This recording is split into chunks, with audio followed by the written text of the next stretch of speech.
He's like, yeah, I can't. Like, what? I was trying to go out a book and find examples. I was so lost. I'm just like, I'm gonna give up. For sure, you can't miss a video. No. All right, let's go ahead and get started here.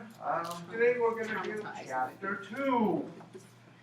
Chapter 2 deals with physical and chemical properties of matter. Are we looking in here too? Because I don't think that's chapter 2. You know, I'm not sure what it's called, but it's the same stuff, same content. Substances and mixtures. Let's start off by simply defining what a pure substance is. It contains only one type of matter. It can be an element, it can be a compound, whatever. But there's only one of them in there. If we combine two or more pure substances, we get what's called a mixture. That's a very simple concept. Mixtures consists of two types. We have heterogeneous mixtures. Now this is what we usually think about when we think about a mixture. This is gravel.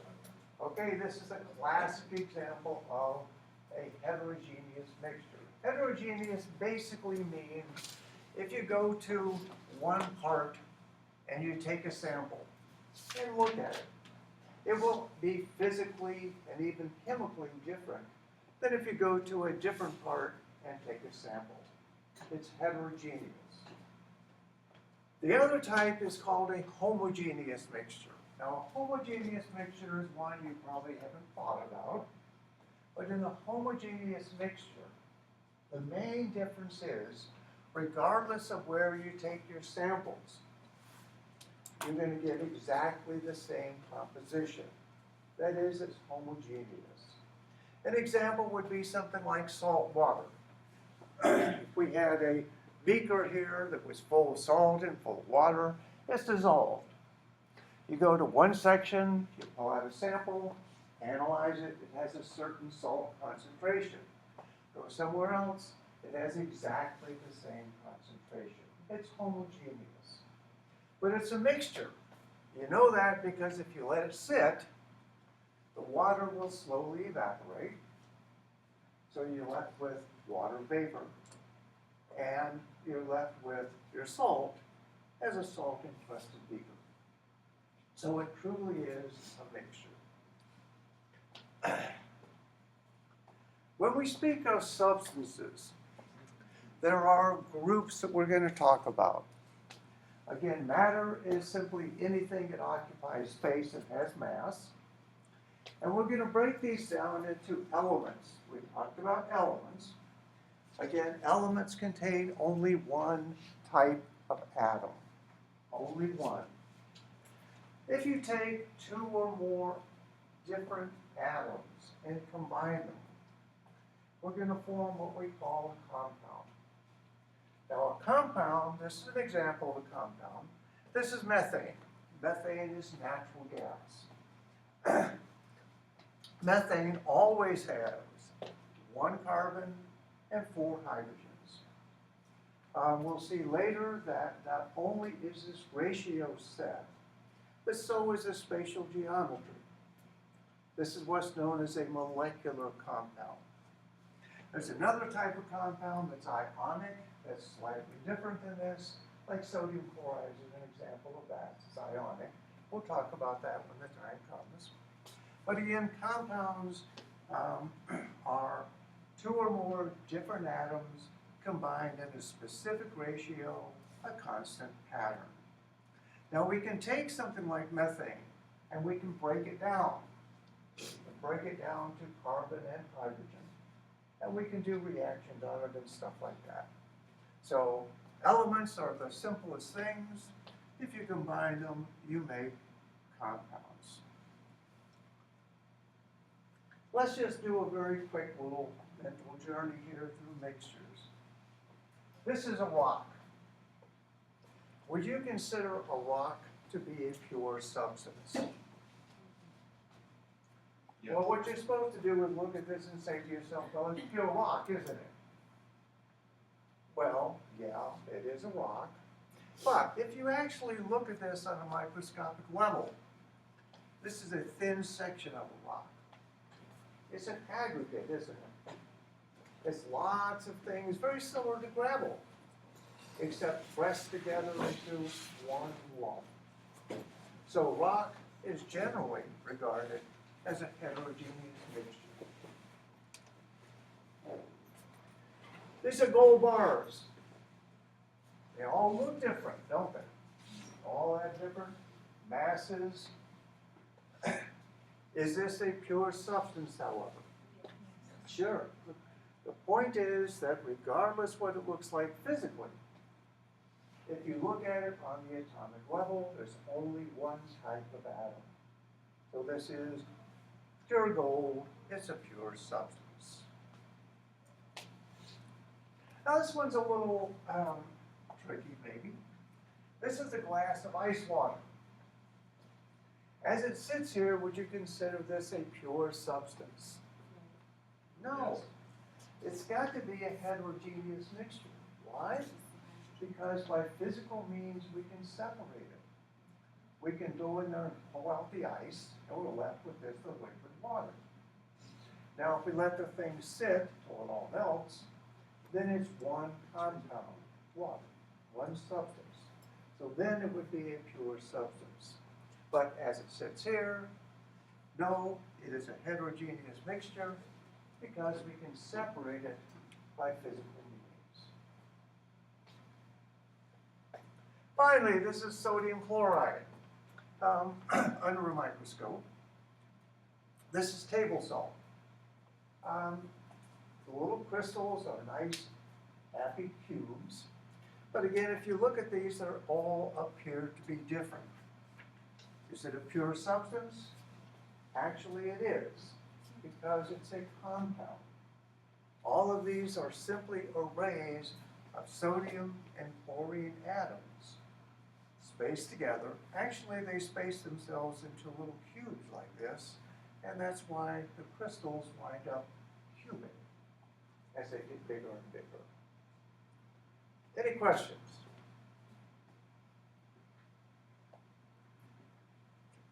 Look at this list. And very quickly, just decide for yourself. Are these substances, air, pepper, seawater, etc., pure substances, heterogeneous mixture, homogeneous, or elements? I'll pause for a moment while you ponder.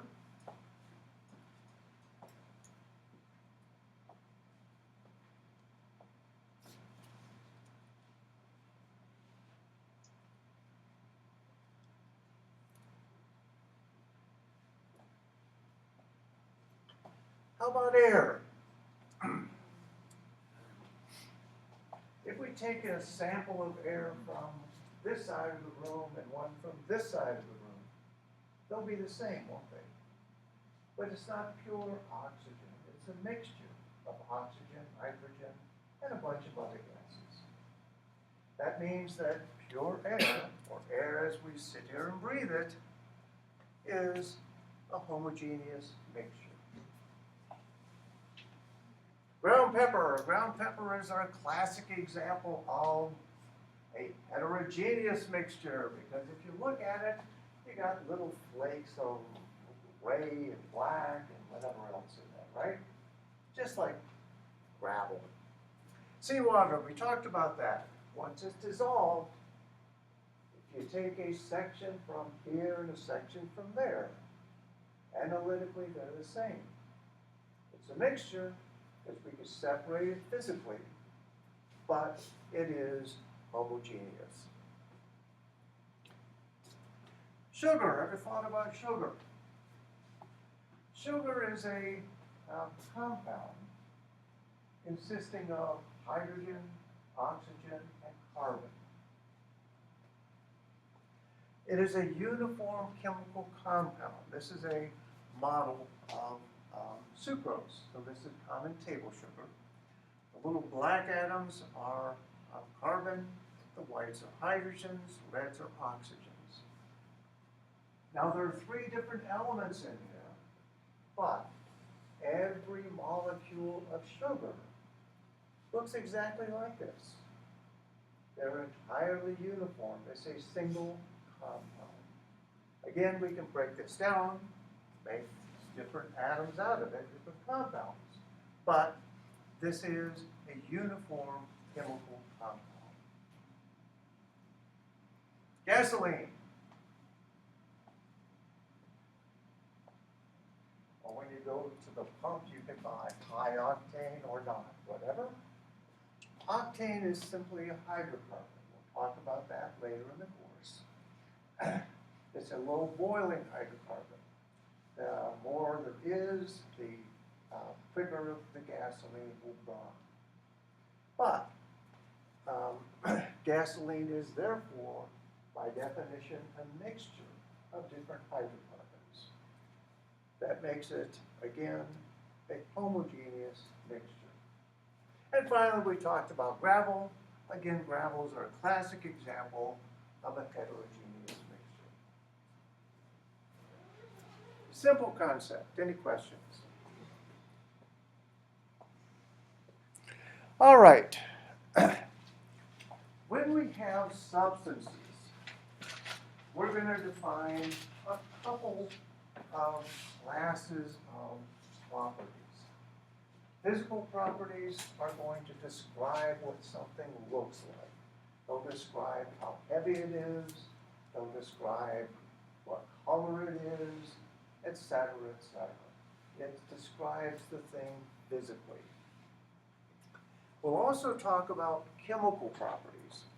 Chemical properties are going to be how things react with something else. So physical properties are what it looks like.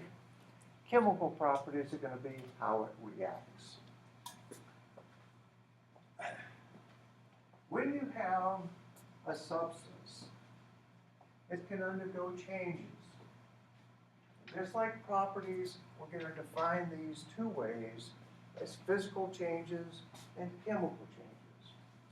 The test in this is simply, if you have a physical change, you start off with one substance, and after the change, you still have exactly the same chemical substance.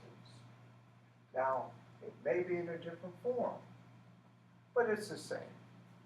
Solid, liquid, and gas, all different in appearance, but for this particular little compound that I've attempted to show here, they're all the same substance.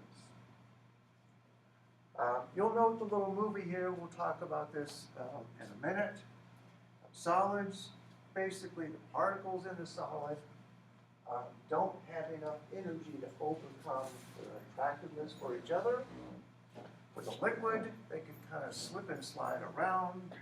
And with a gas, you break all bonds between them, and it just, they bounce freely with each other and the container. But we'll talk about this in a minute.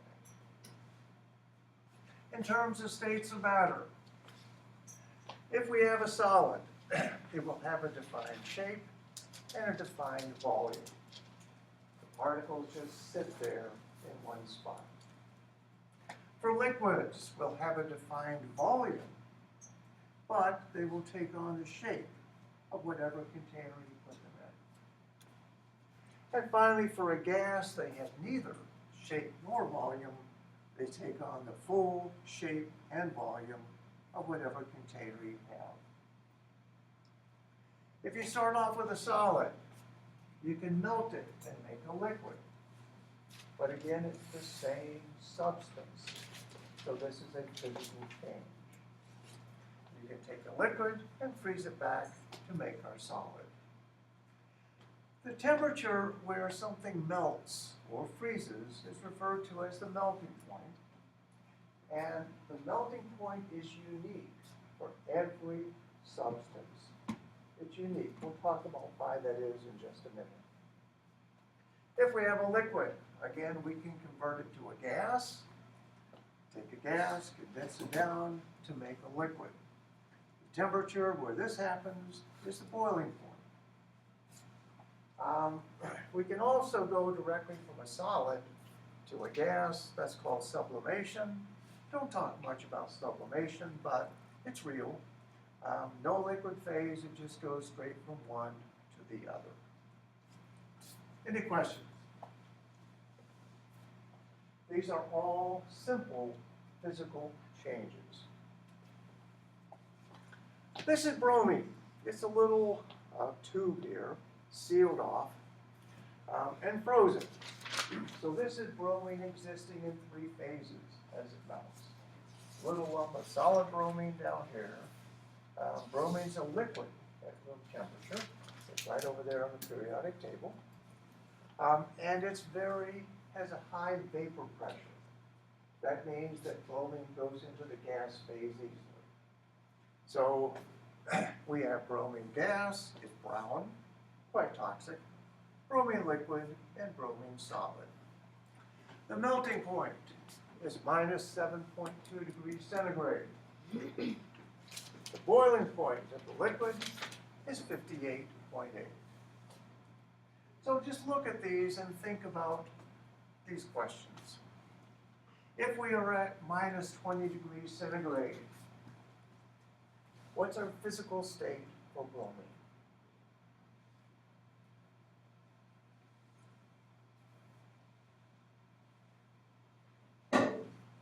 Well, the transition from a liquid to a solid occurs at minus 7, doesn't it? So if we're at minus 20, we're below that. We're below the melting point or the freezing point, therefore it's a solid. If we take it up to 80, what happens?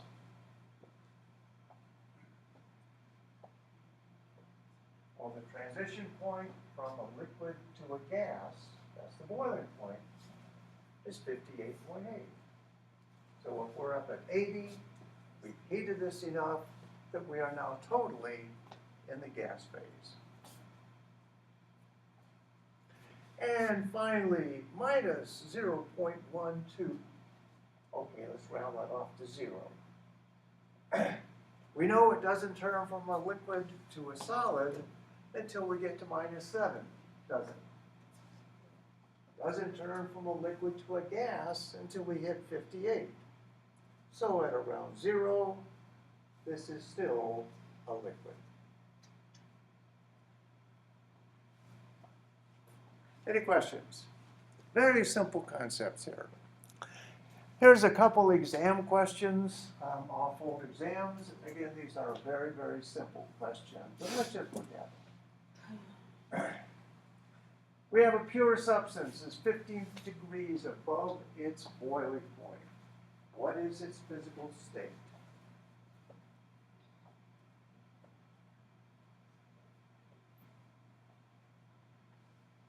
Well, if you have trouble with this, remember back in kindergarten they taught you to use a number line? Well, you could do the same sort of number line with phases. We know that we have a defined temperature for a melting point or a boiling point. We go from solid, liquid to gas, right? Here we are 15 degrees above the boiling point. So we're in here somewhere. If we're above the boiling point, we're dealing with a gas.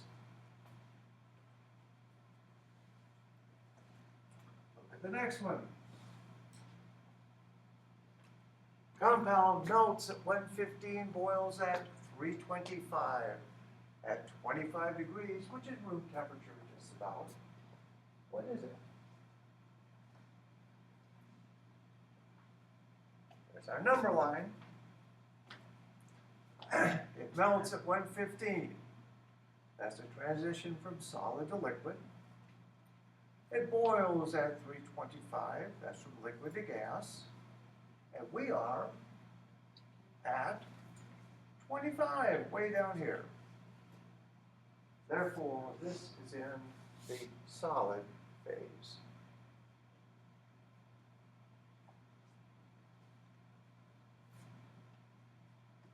One more. This stuff melts at minus 45, boils at 4. And we're sitting at minus 36. Here's your number line. The transition from solid to liquid is minus 45. The transition from liquid to gas is 4. Where are we? We're at minus 36. So that's in here somewhere, isn't it? That means that we are now in the liquid phase. Any questions? Very simple concept. Let's just very quickly approach the reason that every substance will have a unique melting and boiling point.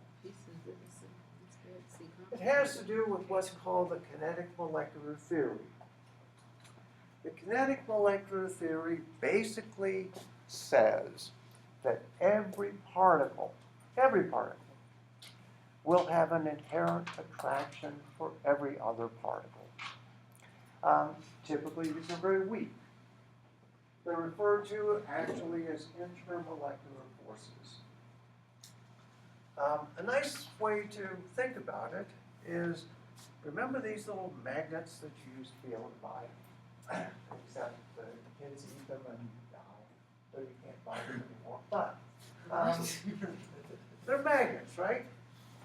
You can make a nice little ball out of them. And they're held together just like a solid would be by this magnetic force. Well, that's the intermolecular force here. So this is why a solid would look something like this. When we speak of solids, we're speaking of a substance here where the particles don't have enough inherent energy to break the attraction between them. So they just sit there. Now, kinetic molecular theory also tells us that they don't ever just sit still, that they always are in motion. But they're just sitting here in one spot, kind of shaking. They can't move from where they are. That's what gives them a defined shape and a defined volume.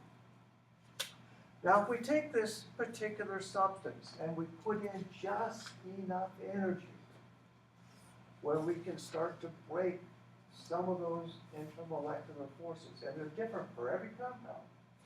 We put in just the right amount of energy, we get the liquid phase. In the liquid phase, we put in enough energy that they can start to slip and slide all over each other. But they don't have enough energy yet to break free. That means that a liquid will flow because they're all moving, but will still have a defined volume because they can't get away. And then finally, in the gas phase, we have taken our liquid and we've put in enough energy that now we can break all of the intermolecular forces, and these things just fly around badly. We'll spend a chapter talking about the gas laws that describe the behavior of gases. Solids and liquids are fairly simple, again, because they have a defined volume, but gases are actually very interesting. Kinds of things we'll talk about in a gas.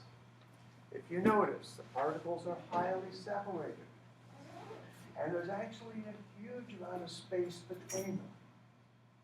That's why you can take a gas and you can compress it. Because there is no attraction for each other, if you make a container bigger, they'll just keep going till they hit the walls.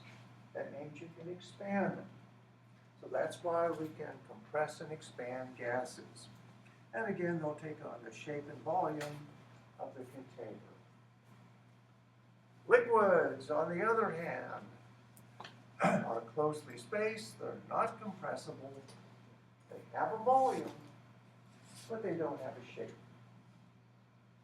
And finally, solids have both a shape and a volume because they can't break the forces. Any questions on the concept here?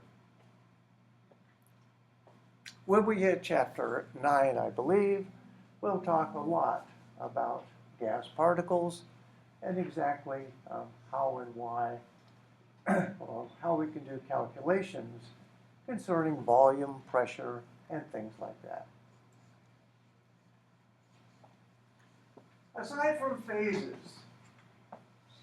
another very common physical property to talk about is the density of a substance.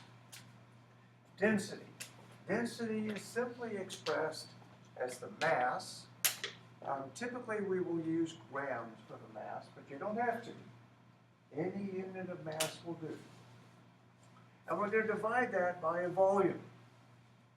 Again, quite typically, we will use cubic centimeters, but you don't have to. Any measure of mass and any measure of volume. Now, a cubic centimeter, this looks like this, just to remind you. Cubic centimeter simply means we have a cube that's exactly 1 centimeter on all sides. A bit of nomenclature that you need to know. In chemistry, we will measure things in lab, and we will use the unit milliliter. Well, where does that come from? 1 liter contains exactly 1,000 cubic centimeters. Okay, 1,000 cubic centimeters. That's 1 liter. We all see liter bottles of water and whatever. We're familiar with that. If we take 1/1000th of a liter, same as 1 centimeter, that's called a milliliter. Remember from our discussion in the metric system, milli, abbreviation M, stands for 10 to the minus 3, doesn't it? That's 1/1000th. So this is 1/1000th of a liter. 1 milliliter is exactly equal to 1 cubic centimeter. When you're talking about density, the generic way to express it is simply mass per unit volume. Again, we'll typically use grams and centimeters, but any unit of mass and any unit of volume will do. All right, let's look at a very simple example here then. This is gold. If we have exactly 1 cubic centimeter of gold, exactly, we could weigh that and we would find that it would weigh 19.3 grams. Therefore, if we wanted to say the density of gold, our volume is going to be 1 cubic centimeter. Our mass is 19.3 grams. Density is mass divided by volume, or 19.3 grams per cubic centimeter.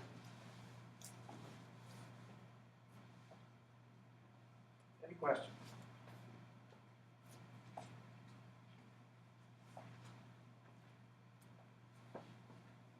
Let's look at some common substances here. Water, a lot of people will say that water has a density of 1. Doesn't quite. At room temperature, it's 0.996. If you cool it down to 4 degrees, however, it actually does have a density of 1. Mercury. Mercury is an element down here. It's a liquid at room temperature, and it's a metal. Very unusual. In chemistry lab, we used to be able to play with mercury all the time. All the time. It's just great fun. Problem is that mercury is now defined as a neurotoxin, and we're not allowed to touch it anymore. It also has a very high vapor pressure, actually. So off of this little puddle, there's mercury vapor going up in the air constantly, and it is actually quite toxic. Sulfur, just an element, about 2. Iron is about 7.8. And helium and oxygen are gases. Now, because they're gases, they have a very, very low density. This would be 0.00017. This is an example of where, instead of using grams per cubic centimeter, quite often you would express this as grams per liter. So we just take this number and multiply it by 1,000, because there are 1,000 cubic centimeters in every liter. Any questions? Well, this is going to be an interesting little video, I hope. This is a guy, he's standing in front of this big pool of mercury. Literally, it's a huge tub of mercury. And he's holding a cannonball. Cannonball, solid iron. It's a cannonball, you know, it's heavy, right? What he's going to do is toss this into this puddle of mercury. If it was me, I think I'd be holding my breath. I hope he is too. And the remarkable thing is, this cannonball floats. Now, cannonballs don't float on very many things, do they? Why does it float? Simply look at the density of iron and mercury. Mercury is more dense, therefore iron floats on mercury. Actually, we do too. You could go and you could sit on that and you would just float on the top just like you were a cannonball. But again, hold your breath. Any questions? All right, let's do a couple problems. We have 250 cubic centimeters of a gas. We weigh it, and it has a mass of 0.45 grams. What is the density?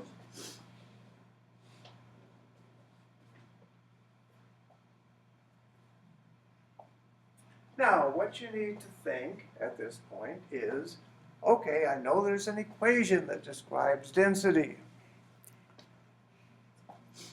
Density is mass per unit volume. We are given a volume, we're given a mass.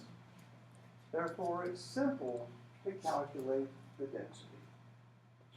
On your exams, you will be allowed to bring one 3x5 card. And on this 3x5 card, you can put on anything that you want. Okay? Now 3x5 is 3 inches by 5 inches, not 3 feet by 5 feet. All right? But you can bring this, you can bring a different one to What about every a calculator? exam. What about a calculator? Oh yeah, Okay. as long as the calculator is not smarter than I am. All right, so our equation, and if you wanted to write the equation for density down, you could. And this is so simple, you can do this. Density is mass divided by volume.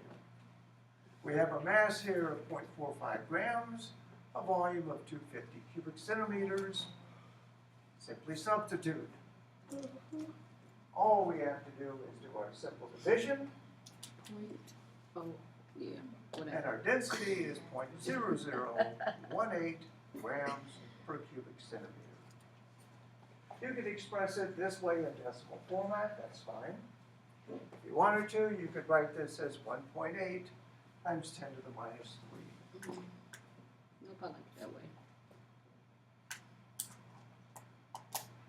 Let's do another one. Now this is something that we're going to actually do in lab. It's really fun. And it's based on an observation from the ancient Greek scientist Archimedes. In this, we are dealing with a rock. Now we can weigh a rock, and we can get its mass, right? That's no problem. But how in the world do you figure out its volume? Because it's irregular. Well, the trick to this is we're going to take a graduated cylinder like this. We're going to take our rock and drop it in. Now, initially we noted that we started with 22.5 mils of water, and it came up to 45.6.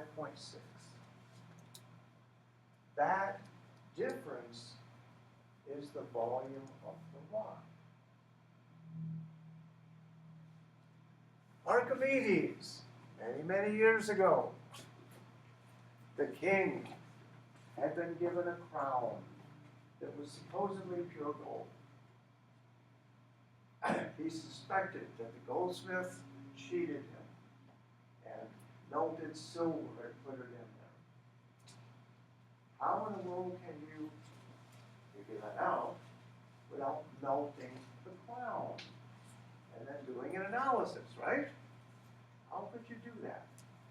Well, he asked Archimedes for help, and he thought and he thought and he thought, to come up with a conclusion, and then one day he crawled in the bathtub. And when he crawled in the bathtub, the water spilled over the side, and it occurred to him it was displacing his volume. And he said, here we go. That's where that comes from.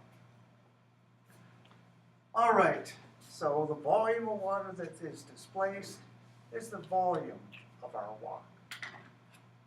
So here's our problem. Again, density is mass divided by volume. We know our mass, 43 grams. The volume is simply the difference,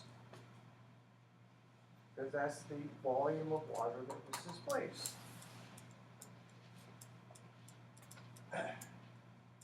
We do our simple calculation here. This turns out to be 23.1 milliliters. That's the water we displaced. But remember, milliliters and cubic centimeters are the same thing, aren't they? So we can also just express this as 23.1 cubic centimeters.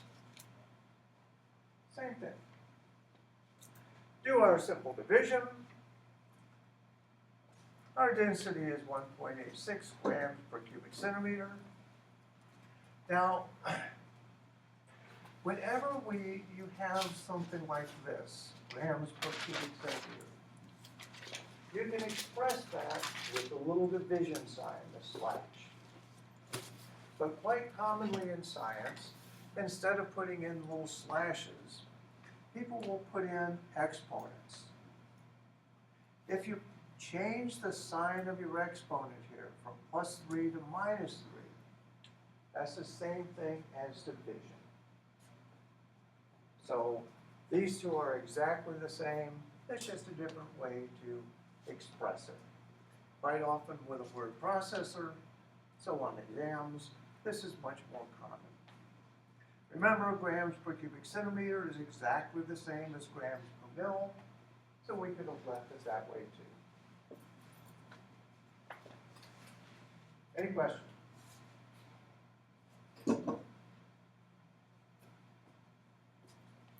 Another one. Here we have ethanol. Ethanol is an alcohol. It's the alcohol of consumption. The density is given here as 0.790 grams per cubic centimeter. So we know our density. We want to know if we have 15 cubic centimeters of ethanol, how much is that going to weigh? What's our mass? Same sort of problem. We're going to use this ratio given method to solve it. Because really this, as I said last time, this is a very powerful technique for solving virtually every problem you can face in chemistry. When we look at our problem here, our given is simply going to be our 15 cubic centimeters of ethanol. That's the number we're given. For a ratio, if you think about density, density is mass divided by volume, isn't it? That's a ratio. So we can simply take our density here and write it this way, so it looks like a happy ratio. And of course, we're trying to find our mass, and that's grams. So let's go ahead and do our problem. We start off with our given. We're going to multiply the given by our ratio. That's our density. Remember, we have to set this up so that cubic centimeters are in the denominator. Fortunately, they are here, so this is where we are. When you set this up properly, centimeters will cancel. The only unit you're left with now is grams. Do our simple math. 15 times 0.79 divided by 1, and we have 11.8 grams of ethanol. Why did it change? Why you cancel out the centimeters? We have a centimeter up top, we have a centimeter in the denominator. The two cancel. One up, one down. Right, and you're just trying to find a conversion for the grams.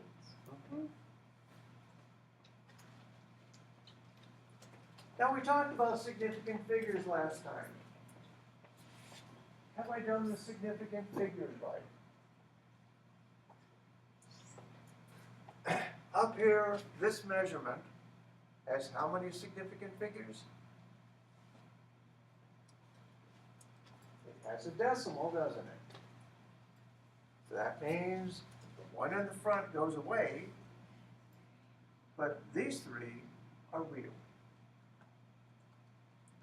This guy also has a decimal, which means that the zeros at the end are also real. That was our real measurement. So this has 3, this has 4, and this answer we've written with 3. The rule is you can only go as many as your worst measurement. So 3 is right. But what about the 1 here? Well, the 1 is not a measurement.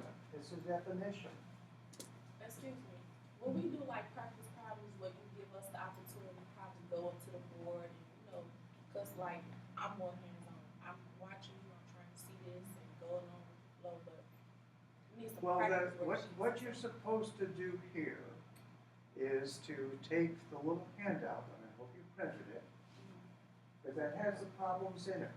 Okay. And instead of going to the board one at a time, which isn't time to do that, instead of that, what you're supposed to do is to take your sheet and actually work the problems. Typically, I will pace back and forth for a second and let you write it down and think about how to solve it. That's probably the best, less intimidating way to do this. There's a lot of practice problems online, though, right? Oh, yeah, There's a lot. lots. All right, so the 1 doesn't count because that's an exact number. It's not a measurement, it's a definition. Let's do another one. If we're given density and mass, go ahead and figure out volume.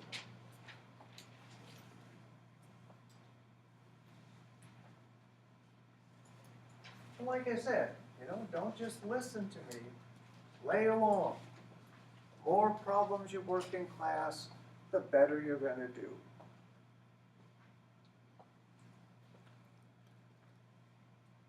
Again, we know it's mass per unit volume.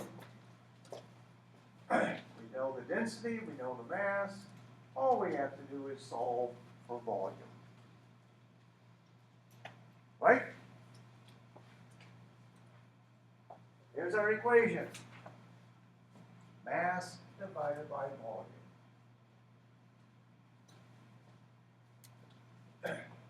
In order to solve this for volume, we would simply multiply both sides of the equation by V and divide both sides by D. So D is going to disappear, V is going to move up, and we'll be left with this. Simple, very simple algebra. Now, once we have our equation for volume, all we have to do is plug in our numbers. Our mass is 999, our density is 13.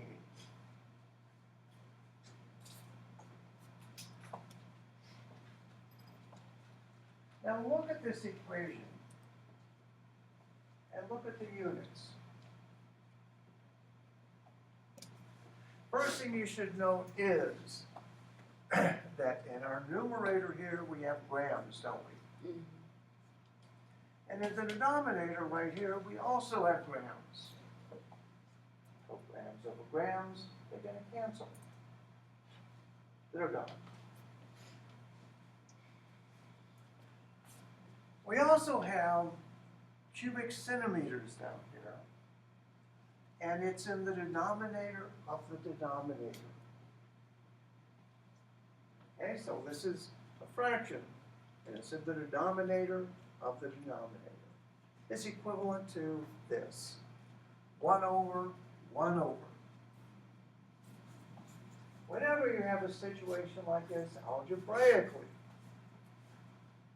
1 over, the reciprocal of a reciprocal. You turn it upside down twice, you're back to where you started. So this cubic centimeter is going to move from here up to the top, and our units will simply be the volume unit of cubic centimeter. So always remember, if you have denominator 1 over 1 over, it just simply comes out. Simple algebra. All right, our math is also simple. 999 divided by 13.5, and we get 73.7. That's our volume of our mercury.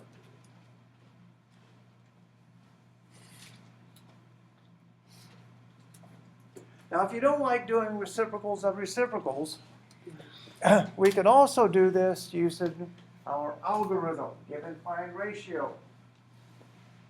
So go ahead, take a second, and set up that problem. How would you set this problem up?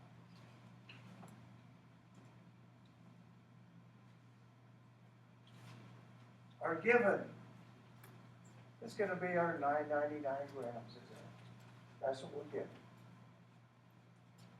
The ratio, just like before, is going to be our density, mass or volume.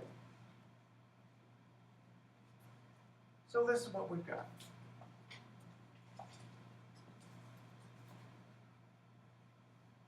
Now to make the algorithm work, what you do is you write your given.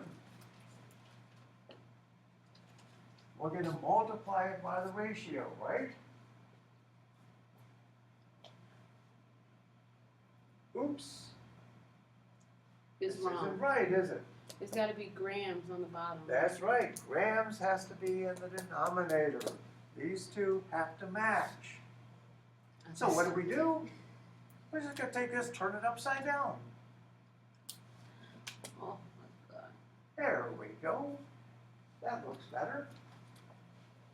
Now the grams match,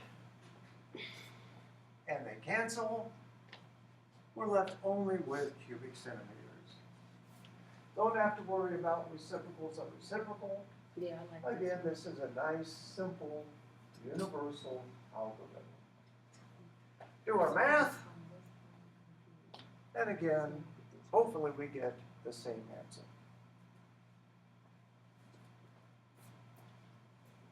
Any questions? All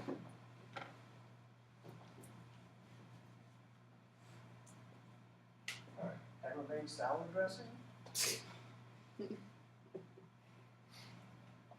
You take oil and you pour it into water or vinegar, they don't mix, do they? Here we have two liquids. Liquid A has a density of 0.985. Liquid B has a density of 0.873. Now, they don't mix.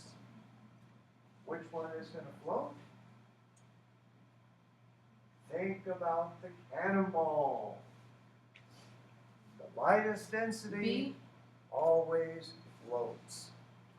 Therefore, B will float to the top. In chemistry, when we talk about liquids that don't mix, we use the term immiscible. Immiscible means they do not mix.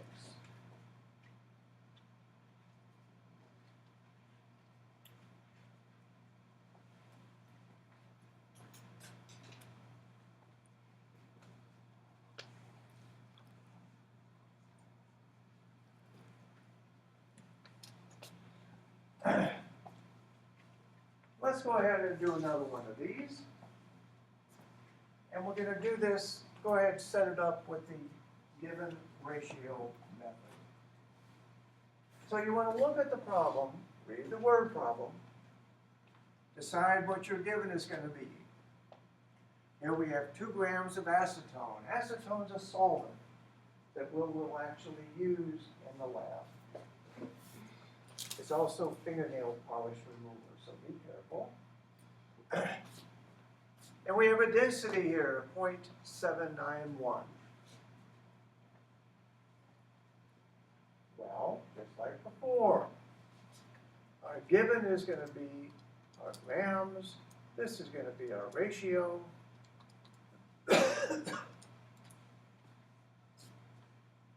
And we're trying to find a volume.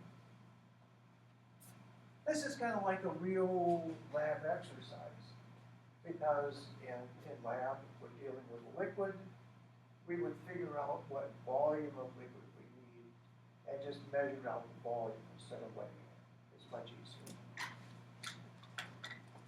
All right, go ahead and set up your equations.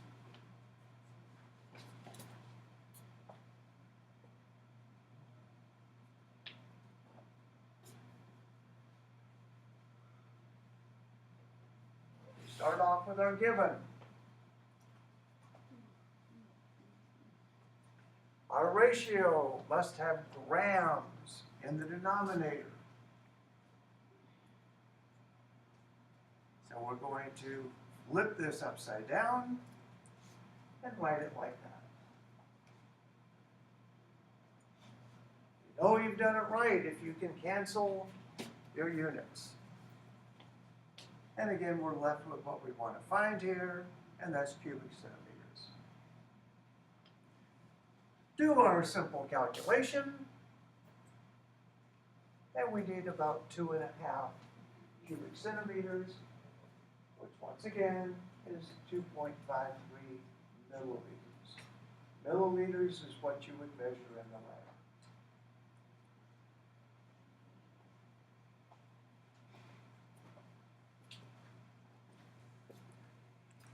All right, let's look at a couple old test questions.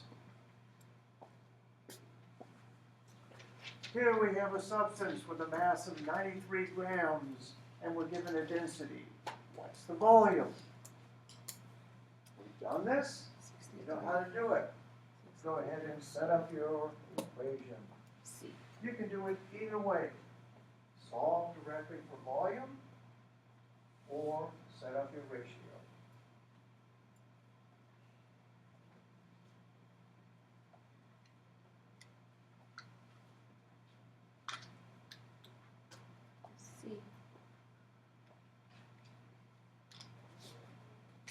If we are going to set up or just simply use our equation, we know density is mass divided by volume, right? That's what we know. If we plug in our numbers,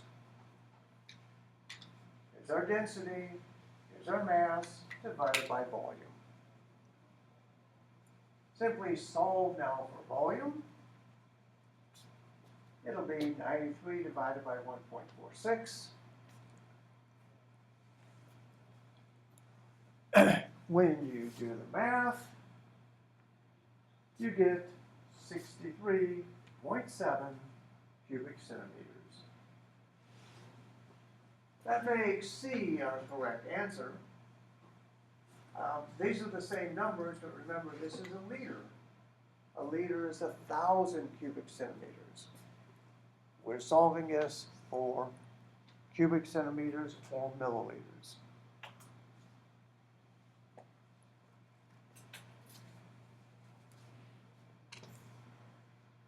Another one.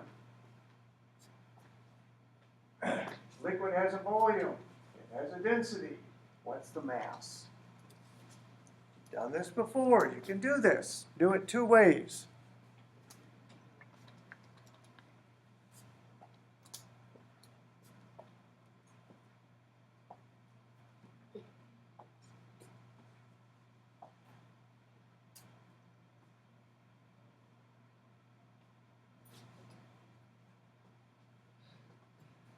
We could say our given here was 51.2 milliliters, right? That's what we're given. This is a ratio. Here's our given, here's our ratio. They're going to cancel and give us grams.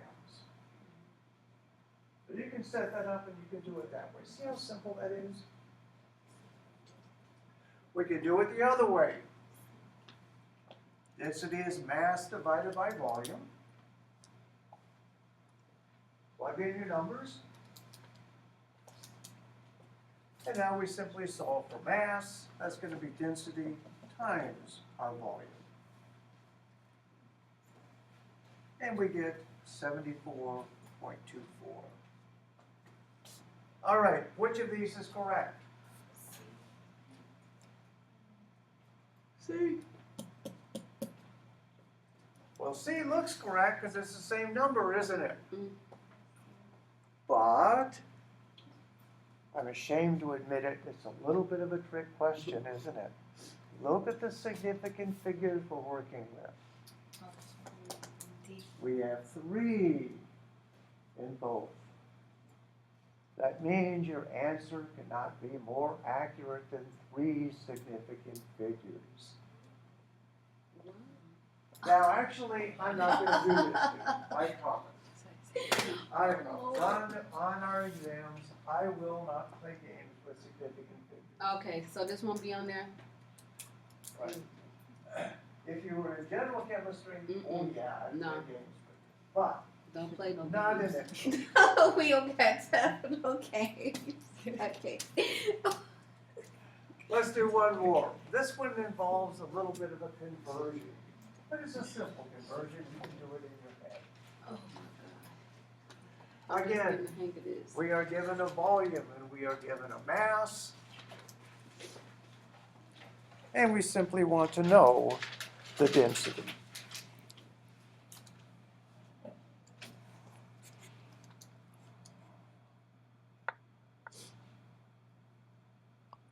Okay, I don't know. You tricked us. I say it's C, but I don't know.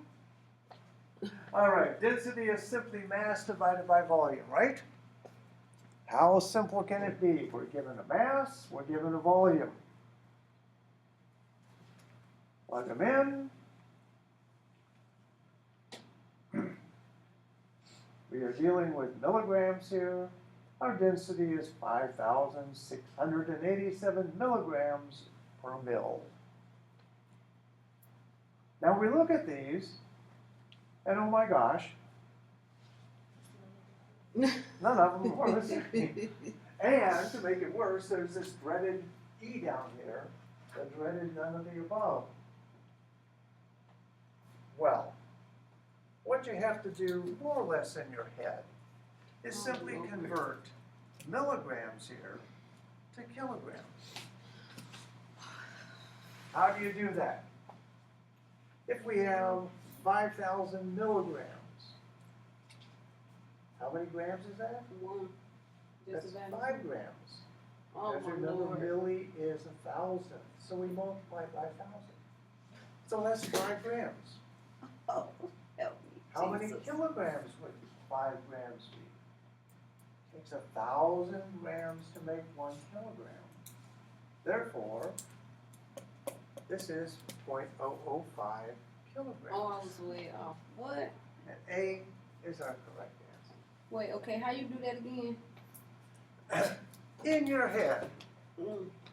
5,000 milligrams takes 1,000 milligrams to make 1 gram. Mm-hmm. So that's 5 grams. Now it takes 1,000 grams to make 1 kilogram. So this is 0.005 kilograms. Now, when you say or, would I have been wrong if I chose C? If you would have chosen C, well, yeah, because it's What would it say? Or? kilograms per mil. Oh, okay, grams, not Yeah. kilograms. Oh, this is too much. All right. Again, I probably wouldn't do this to you on an exam. Certainly not your first But no, I exam. need to know how to do it though. Yeah, but you do have to know how to do it. How do you figure out how to do that? What you do is you do yet another tutorial. Now, actually, many of you have done a bunch of tutorials already, and that just makes my heart so happy. Because that means that you're doing this stuff.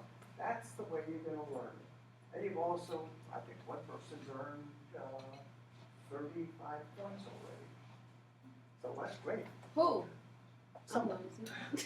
I'm Not you, I guess, huh? I was close. I got Okay. 25, I think. Okay, well, that's good. So this is mass and density in volume 1. There's also a density 2. There's a density interconversions. But this is the one that you get credit for. So density 1. Very simple. We're given a mass, we're given a volume, calculate a density. Take a moment and do it. What website is this on again? Hmm? Is this through Blackboard or through somewhere else? This, Chemistry Online. this is Chemistry Online. Online. Density 1 under tutorials. 1 All right, we know that density is simply mass divided by volume. We remember that in the tutorials, we will not put units in, just numbers. Our calculation is simple. Take our mass, divide it by our volume, and type it in. So we don't have to do no rounding? Because some of these problems you Well, look we're like you dealing round. with 3 significant figures, so that's the proper answer. But to be quite honest, the tutorial doesn't look at significant figures and actually gives you about a 5% slop. So if you make a slight rounding error, it doesn't matter. Do another one.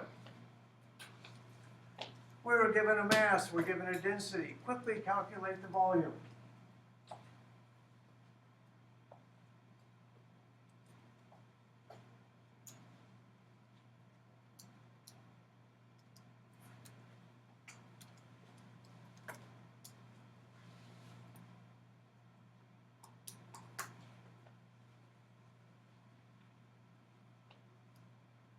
Well,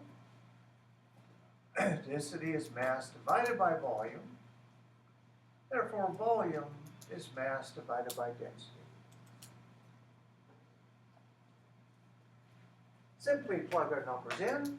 93 divided by 1.87. And we have 51.5.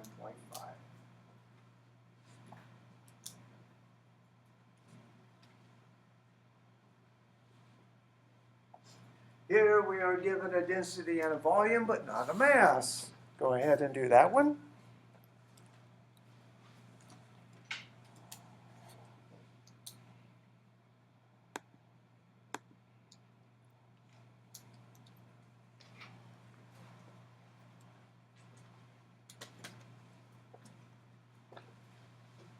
Set up your equation. Density is mass divided by volume. Therefore, mass is density multiplied by volume. Plug in your numbers, do your simple multiplication, And we have 54.7.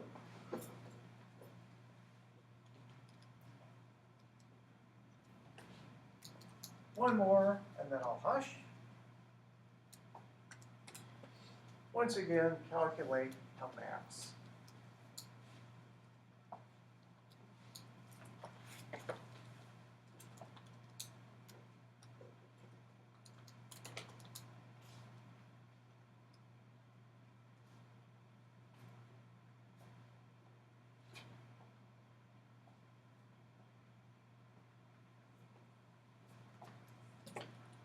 Mass is simply going to be density multiplied by volume.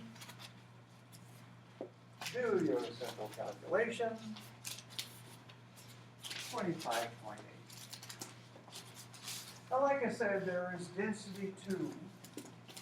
Density 2 is more in general chemistry sort of tutorial because it deals with word problems, number 1. And for every step, you have to do conversions, milligrams to kilograms and stuff like that. So you're welcome to try it, but don't get credit. There's another one that you're welcome to try. We'll just look at. This is metric interconversions.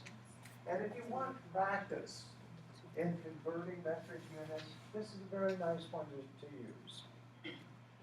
Here we have a density in grams per mil, and what you're supposed to type in here is the density in kilograms per liter. Now again, these are things you can actually do in your head. What we have to do is convert grams to kilograms. So we're going to divide this by 1,000, and milliliters to liters. So once again, we're going to divide by 1,000. 1,000 mils in 1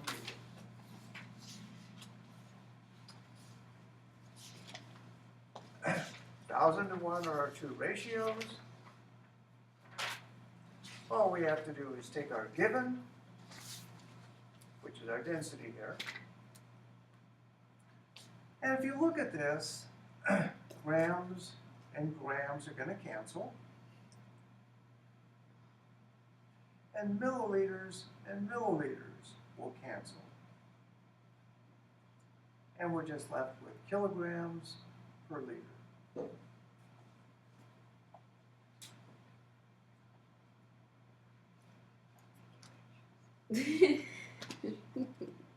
It's really good practice in terms of just setting up these things. And again, when you're dealing like with liters and with kilos, with thousands and stuff like that, these are things that you really can just do in your head. And it's good practice in that. Let's look at one more. Here we're going from milligrams per liter to grams per mil. All right, there are 1,000 milligrams in every gram and 1,000 mils in every liter, right? Simple thousands.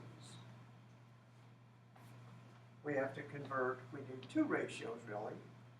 Milligrams to grams, that's 1,000 to 1. And liters to milliliters is 1,000 milliliters in every liter. So to do this, we would simply take our given. These are our two ratios, 1,000 to 1, 1,000 to 1. Multiply given. Milligrams are going to cancel. And liters are going to cancel. And that's your answer. Now, like I say, you don't have to do this one. You actually won't get credit for it if you do it. But I'll notice and I'll be really impressed. Any questions?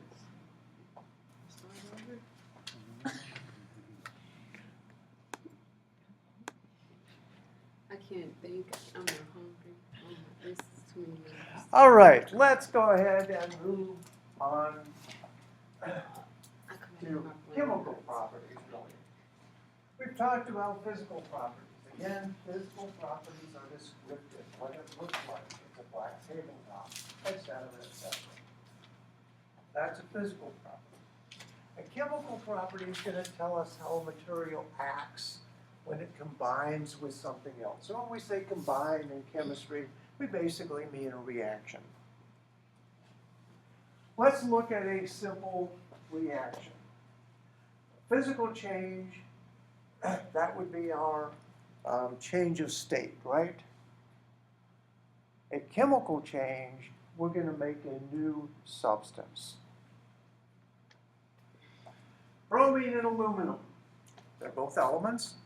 Bromine's here, aluminum's up here. This is a little sealed tube with bromine in it. And once again, bromine is a liquid, and this is bromine gas. Bromine gas is quite toxic, very high vapor pressure, so lots of gas above the liquid. And this is just a lump of aluminum. Both of these have defined physical and chemical properties, don't they? The bromine is red, it's a liquid. The aluminum is metal, it's a shiny, and stuff like that. If we take aluminum and put it into bromine, we're going to get a chemical reaction. So let's do that.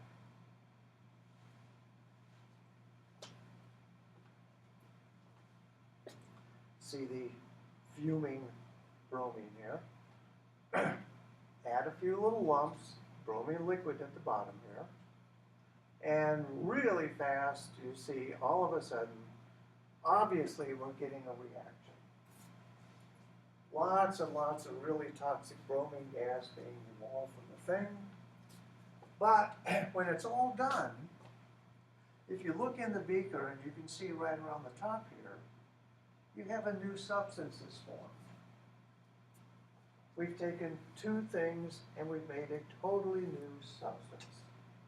This is aluminum bromide. We have reacted these two together to make a new substance. This is a chemical change, isn't it? Chemical change describes the chemical reaction. In chemistry, we're going to show this with an arrow. One side of the arrow we're going to put reactants. Other side we're going to put products.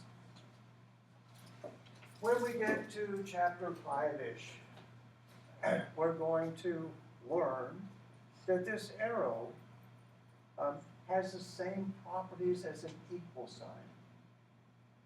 And what that means in terms of chemistry is that we must have the same numbers and types of atoms on this side as we do on this side. The same numbers and types. They're just combined differently. We also must have the same mass here that we do here. We'll mention that a little bit later. Let's do a contrast here for a physical change and a chemical change. Icicles. Warms up, they start to melt, right? Icicles are solid water, they're ice, but it's still water. And as it dribbles down, it's still water. That's a physical change. But if we take water and run electricity through it, we can split water, liquid water, into two gases, hydrogen and oxygen. These guys have totally different physical and chemical properties than the water did. This is a chemical change. Melting is a simple physical change.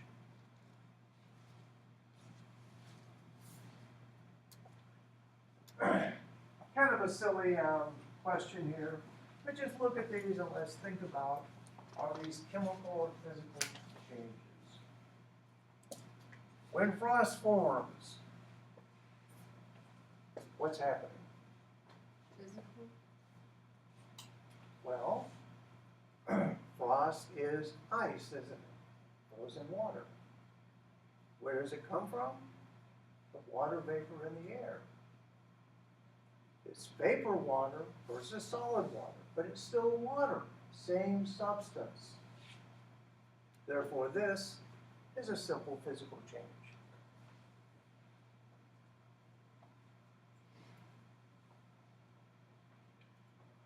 Ever thought about corn growing?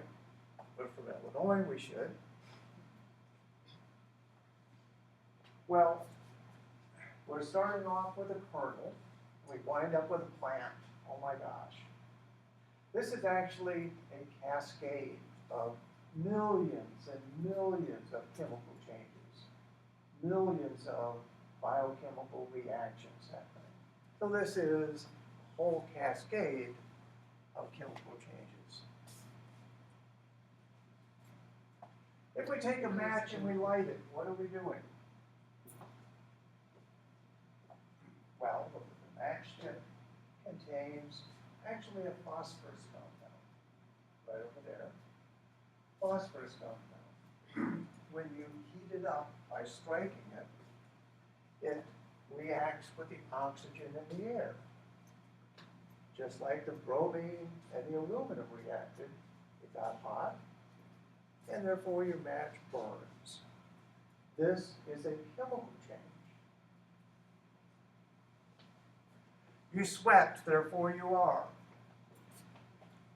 Sweat, as disgusting as it may sound, is just water, isn't it? So it's going to go from liquid water to water in the gas phase. That's physical again. And nobody knows anything about this one anymore because nobody uses silver anymore. They use stainless steel. Silver is actually much better for you. It really is. Every time you use silver, a little bit of the silver metal dissolves in the food and the drink and everything else. Silver is a fantastic antibacterial compound. So back in the old days, drinking contaminated water from silver cups was one way to keep yourself from getting so sick. Now, nobility could afford silver, right? But peasants could not. Turns out that lead also is antibacterial, but it's also neurotoxic. So if you drink from lead utensils, you also won't get sick, you'll just get stupid. So if you have silver sitting around in the air, it turns black. That's why nobody likes it anymore. Why does it turn black?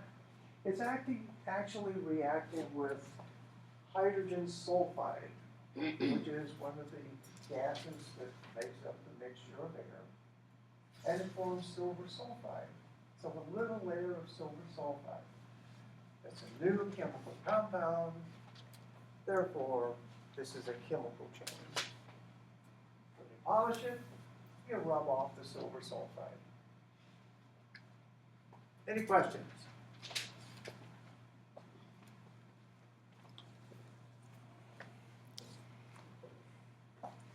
All right.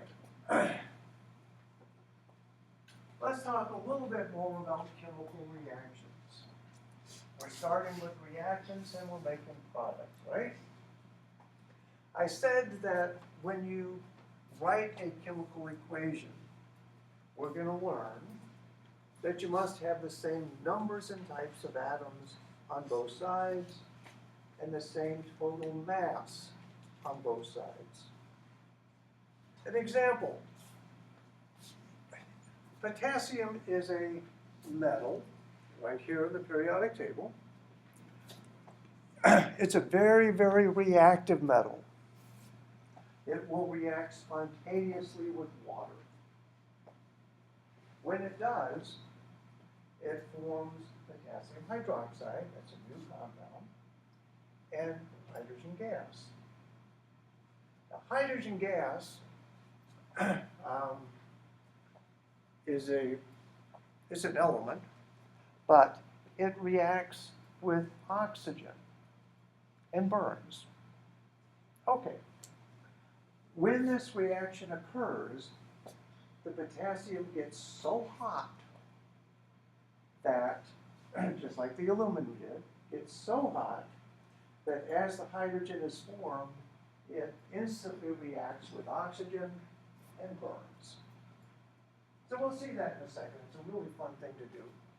But let's look at our equation. Here we have two potassiums on this side, don't we? The little S means it's solid potassium metal. This is water, H2O. A little 2 means that there are 2 hydrogens for every oxygen. Here we're making potassium hydroxide. 1 potassium, 1 oxygen, 1 hydrogen, and hydrogen gas, H2. Little g stands for gas. AQ means dissolved in water, aqueous solution. Now, if we do a count here, a head count, we have 2 potassiums. We have 2 potassiums. We have 4 hydrogens. Here we have 1, 2, there they are, 3, 4 hydrogens. We have 2 oxygens, 2 oxygens. Same numbers and types of atoms. In chapter 5, we're going to learn how to balance equations by sticking in these coefficients to make them valid. Right now, we're just going to do the fun thing. This is potassium reacting with water, give KOH, and hydrogen. Here's our potassium metal. It's stored under oil because it will also react spontaneously with air. And this is just a little tub of water.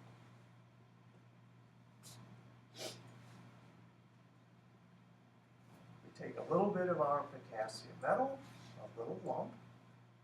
As soon as it hits, you'll see it immediately reacts. The hydrogen that's formed burns. If you used a big lump of this stuff, it actually explodes. You have to be really careful. Sodium reacts not quite as vigorously as potassium. Lithium, not quite as vigorously as either. These guys down here, cesium, explodes on contact. So, simple chemical reaction. Now the reaction between hydrogen and oxygen, I said the 2 combine. That's shown in this one. Here's our equation. We have 2 H2s, so that's 4 hydrogens. We have O2, oxygen. Here we have 1, 2, 3, 4 hydrogens and 2 oxygens. Same numbers and types. Now with this little clip, this balloon is filled with hydrogen. The room is filled with oxygen and nitrogen, but there's oxygen there. This is a lighter held by a very brave person on a long stick.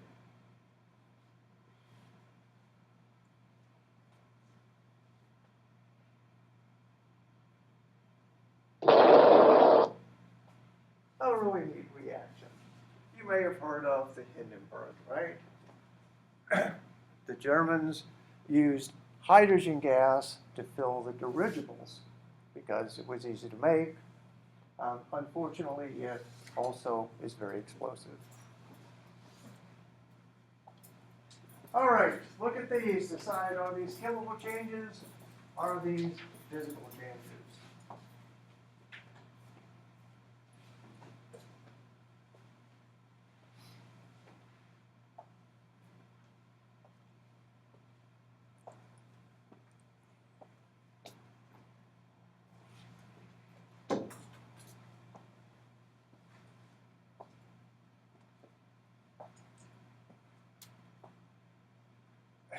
Gold is an element. It is the most malleable of all elements. What that means is that you can pound this stuff so incredibly thin. It's essentially an atom thick. You can You just pound it way out. When you pound gold way, way down, it's called gold leaf.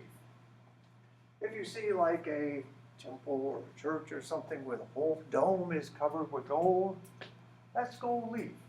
Probably 2 or 3 grams of gold in the whole thing, because you can pound it out so thin. When you pound it, it's gold leaf, but it's still gold, isn't it? This is a simple physical change. If we take water and we heat it up so it boils, it bubbles, it's hot, but what's happening is we're going from the liquid phase to the gas phase. It's still water. Therefore, this is also a physical change. What if we take carbon in the presence of oxygen, heat it up, what happens? Well, we have a charcoal pit, don't we? The charcoal burns. As it burns, it produces carbon dioxide.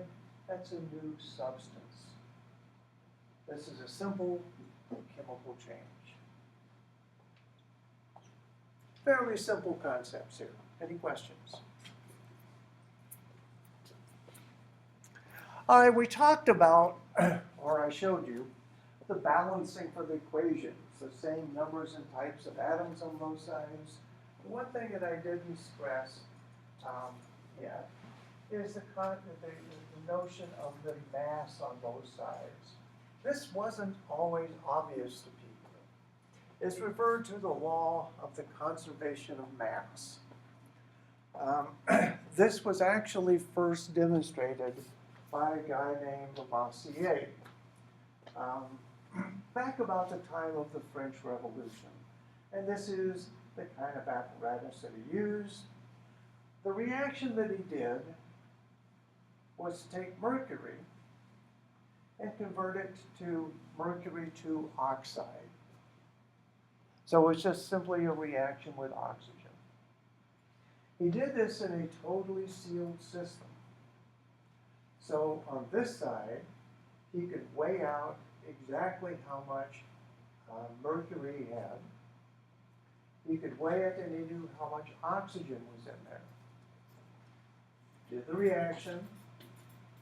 Here, he could weigh and see how much mercury to oxide he made. You can also do it backwards. Start with the mercury oxide, heat it up, it will break down to make mercury and oxygen. The 2 equations look like this. 2 mercuries, 1 O2, 2 mercury 2 oxides. You heat this up, it goes back to mercury and oxygen. And what he found was that no matter how many times you did this, the mass was the same on both sides. For the time, that was a real revelation because people just didn't believe that. But it is, it's true, called the law of the conservation of mass. Lavoisier was actually way ahead of his time. There he is, with his lovely wife. Unfortunately, this was the time of the Revolution, and the French had no need for scientists, and so they chopped his head off for being so aristocratic. The judge at his trial, actually this is his quote, "The Republic needs neither scientists nor chemists." And maybe that's what's wrong with the French too. Who knows? All right, let's look at some more questions. Pretend that you're taking a section of an exam and answer each of these simple multiple choices. I'll hush for a moment.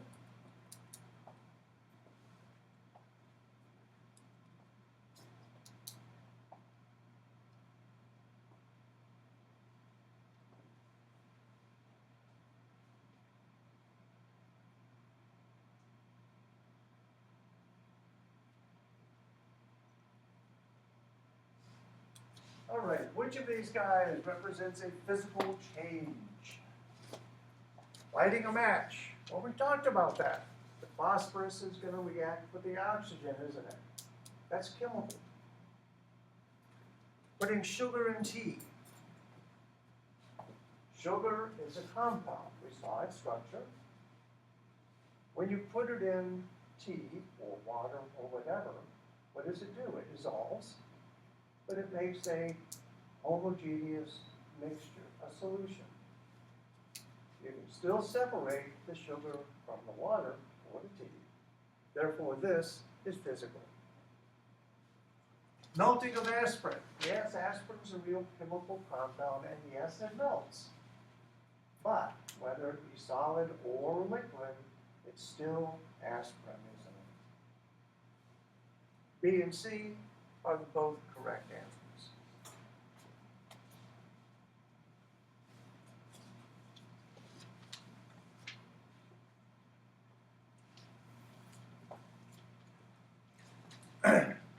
Which of these are chemical properties of carbon?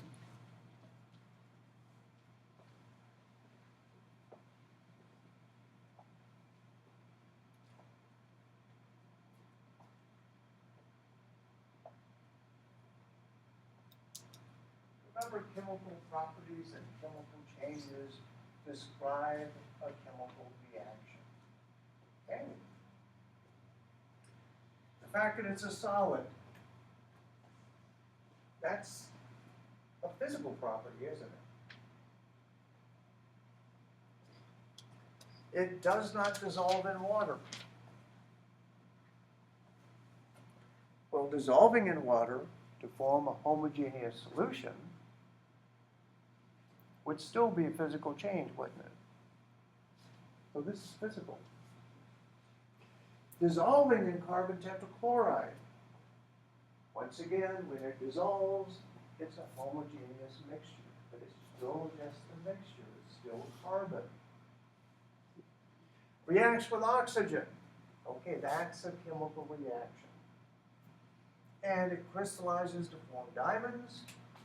Diamonds are nothing but carbon. Still carbon, even though it's shaped like a diamond. Therefore, the only one that is a chemical property is D.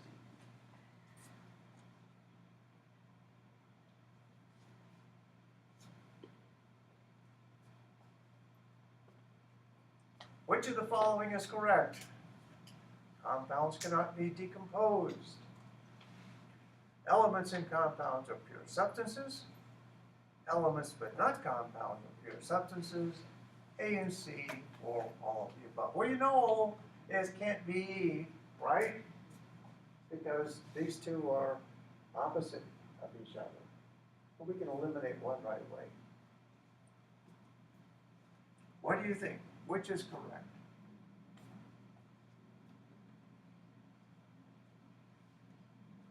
If we have a compound, think of natural gas. We saw methane, carbon in the middle, 4 hydrogens. Remember, we can break that down. We can break those bonds, and we can make carbon and hydrogen out of it, just like we saw before, hydrogen and oxygen. So no, we can decompose compounds. Elements and compounds are both pure substances? Sure. A compound is nothing more than 2 or more elements combined together. Therefore, it can be just as pure as the element you started with. And of course, E must be wrong because B is correct.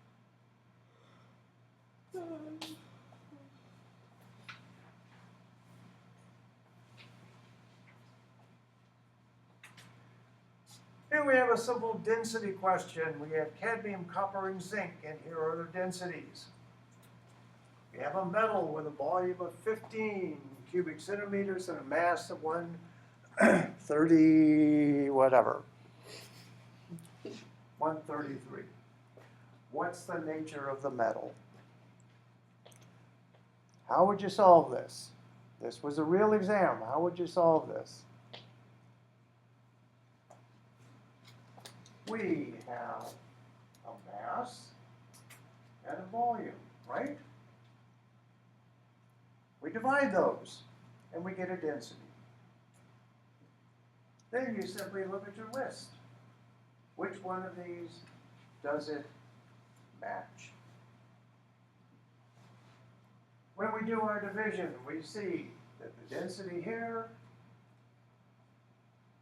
is 8.92. That's our mass divided by our volume. And that matches copper.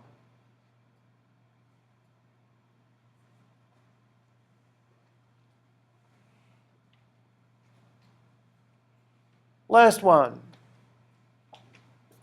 We have a balloon with helium in it. Why do you put helium in balloons instead of hydrogen? It doesn't burn. Problem is that we're almost out of helium, because you can't make helium easily. But, so, balloon contains helium. This is our density.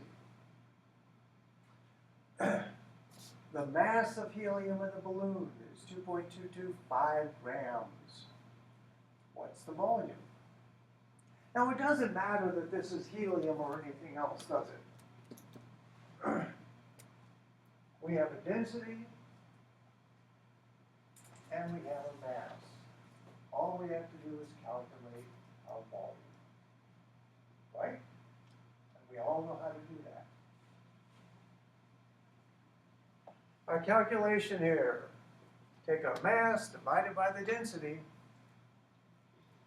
The answer that you actually get with these numbers is 12,500 cubic centimeters. But if you notice, all of these are in liters. Now, what's the relationship between a liter and a cubic centimeter? It's 1,000 to 1, isn't it? You gotta get real good at doing 1,000 to 1s in your head. You really are. Therefore, we divide this by 1,000, and it's 12.5 liters. Oh. All right. This is the list that we had last time. Density 1 is now on the list. Once again, this is now 1, 2, 3, 4, 5, 6.